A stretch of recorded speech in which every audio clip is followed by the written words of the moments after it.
Afternoon. So as you can see, I've just shown you my three tones. One is essentially just water, one is lots of water and a small amount of coffee, and the third, which is my darkest tone, is a lot of coffee and only a tiny bit of water. So that means I've got three tones I can work with for this piece. I'm essentially starting with my lightest tone, and I've mixed in a small amount of coffee so you can see it. I'm basically just blocking out the rough shapes, and then with a really small brush I'm using my middle tone and just redrawing and reshaping. This just makes sure I don't get lost in the marks. In this video I'm actually working from a photograph, and I make sure that when I'm working I'm constantly referring back to that photo, because all of the information is there. I can use my brush as a guide, so I can hold my brush up at different angles and angle them at her features, and then place my brush down on my page to roughly work out the angling as well.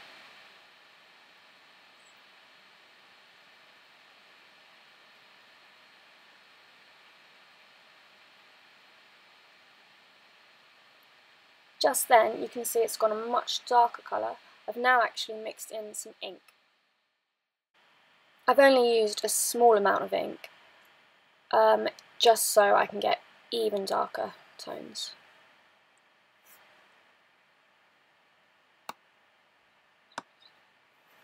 You can see now I'm really starting to move around my portrait, blocking out her features.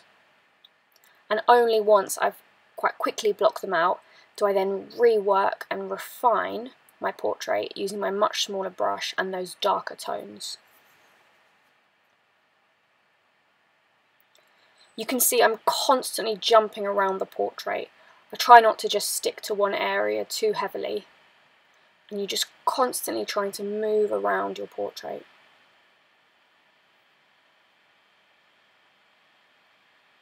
I'm using three different brushes, so a really thin one for those points of detail, a much thicker one which I block out my different features with, and then a slightly smaller, thinner, pointier one, which again I can use for detailing.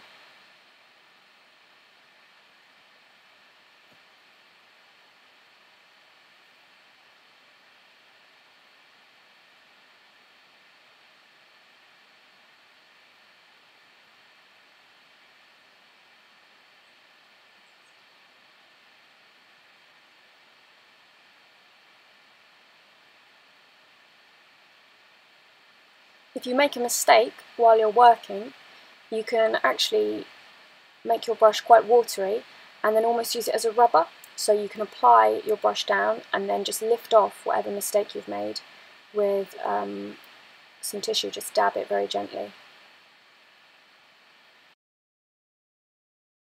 For the majority of this painting I've used a wet on wet painting technique. This is where I layer my wet paint, or in this case coffee, onto water or already diluted coffee.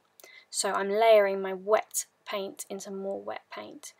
This allows me to mix the colours and the tones on the page, so I'm mixing on the page, and it allows the paint and the coffee to bleed and blend together. Once the painting is dry, I will then refine the shape slightly with dry on dry. So that's when I'm using my brush and the surface of my painting is touch dry, and I'll work over the top. If I'd like to remove any excess water, I can almost use my brush as a sponge, so I can get a nice dry brush and essentially lift off any excess water like that, and then just maybe dab it lightly with a tissue.